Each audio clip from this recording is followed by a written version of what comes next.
Va ora in onda Ernestina dalla fine del mondo, storie di migrazioni e non solo, un programma di Ernestina dalla Corte Lucio.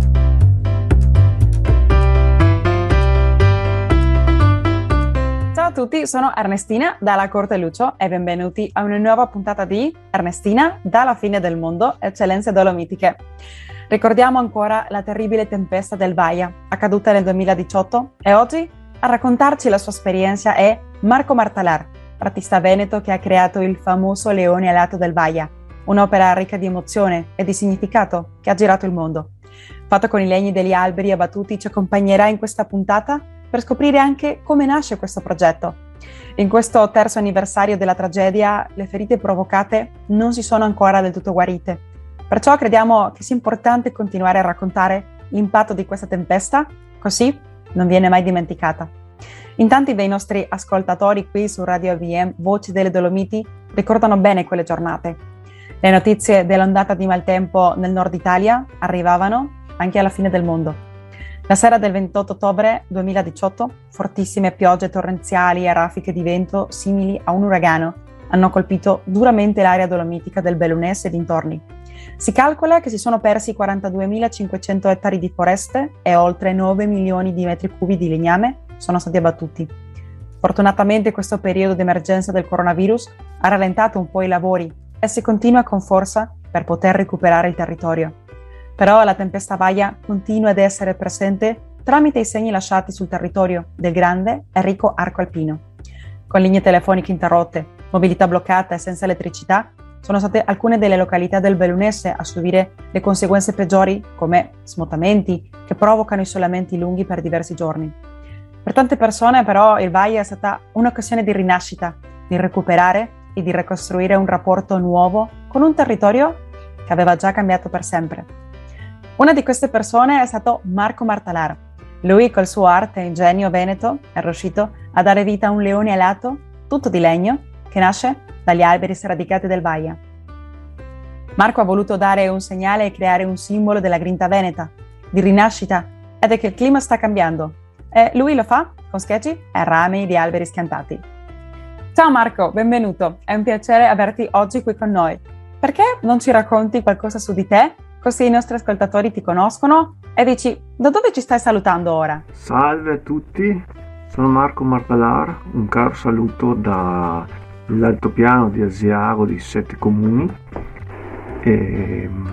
nella provincia di Vicenza.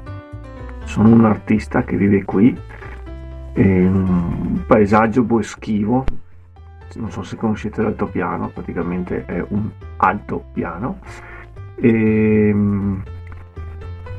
niente, lavoro qui come artista scultore da molti anni, sono nato e cresciuto in questa terra. Ricordiamo oggi il terzo anniversario del Vaia. Tu ci puoi raccontare come hai vissuto tu la tempesta? Come è iniziata la sera del Vaia?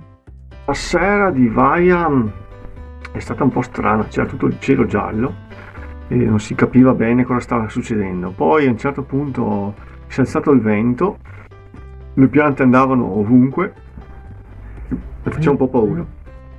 In realtà poi siamo rimasti tutti senza corrente, non si sapeva più, non si poteva più comunicare, neanche telefono né niente, e praticamente siamo rimasti isolati. I giorni successivi mi sono reso conto che le piante, i boschi si vedevano a vista d'occhio che erano caduti. Non si poteva praticamente entrare e per 2 mesi hanno vietato l'entrare nel bosco perché si diceva che era pericoloso. Poi 3 anni hanno tolto tutto il legname, l'80% è stato tolto, sono arrivate ditte da ogni dove, Austria, Romania, Slovenia, Svizzera, e lentamente hanno tolto tutto. Adesso praticamente rimangono solo delle radici e un sacco di materiale per terra inerme che andrà a marcire lì sul posto. In futuro si sta pensando di ripiantare alberi, però anche di altra specie, non solo abete rosso. Adesso sono diventate delle zone come non dico attrazione turistica, ma molte persone le vanno a vedere queste zone così tanto colpite.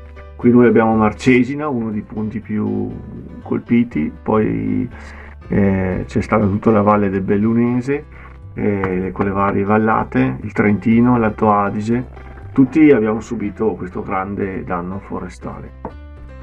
Raccontaci un po' della tua arte. È stata sempre collegata al legno? Stai lavorando su altre opere, come per esempio, oltre al leone, hai fatto il Gallo del Vaia. Raccontaci. La mia arte, tutto quello che è il mio lavoro artistico, il mio percorso artistico, è sempre stato legato ovviamente a questo materiale. In realtà non è che ho delle opere che... Sì, qualcuno in più, ovviamente il leone, altre opere che sto facendo adesso, ma io non mi soffermo mai su quello che ho già fatto, ammiro quello che ho già fatto. In realtà non sono mai felice di quello che riesco a concludere. È sempre l'opera che sto facendo e quella ancora che dovrò fare, quella che mi stimola di più. È come una continua sfida con me stesso, il mio sentire, quello che sento dentro, perché poi alla fine tutto si riduce a quell'attimo. Sei stato l'autore di un'opera particolarmente sentita, un leone di legno fatto con gli alberi lasciati per terra dalla tempesta Vaia. Raccontaci come ti è venuta questa idea del leone alato, dove lo hai costruito. Poi sappiamo che è diventato pure un simbolo della rinascita dopo la tempesta e che è volato fino a Venezia. Perché non ci parli? Praticamente da quando ho iniziato questo lavoro il legno è sempre stato il centro della mia attività. Ho cominciato con le prime opere così a togliere, cioè da tronco si toglie il materiale in più. Poi 3 anni fa, quando è arrivata la tempesta Vaia che ha distrutto 20 milioni di alberi, ha fatto una tempesta che ha soffiato più di 200 km all'ora. Niente, per noi qui in montagna è stata un vero colpo allo stomaco. E quando poi ho cominciato a girare i boschi, vedendo tutti questi boschi devastati, ho cominciato a raccogliere i primi pezzi di legno, tutti questi schianti, pezzi rotti per terra. In pratica mi è venuta l'idea invece di togliere, di mettere. E praticamente mi sono messo a costruire questo enorme leone alato, come fosse un simbolo importante al ricordo di quello che era successo.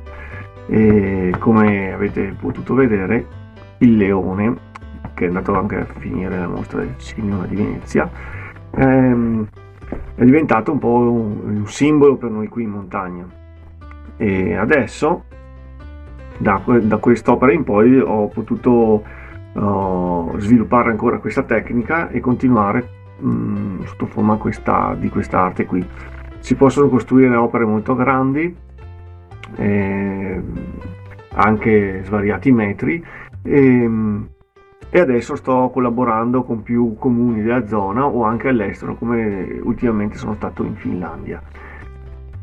Mi piace molto questa tecnica qua perché ridà vita del materiale che andrebbe a marcire nel bosco, perché ovviamente non c'è nessun interesse di usare questo materiale qui.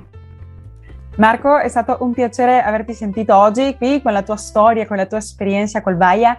Vuoi inviare un saluto per tutti i veneti, i bellunesi nel mondo che ci stanno sentendo ora su Radio AVM, ma non senza prima dirci dove trovarti sui social e poter così anche vedere la tua arte?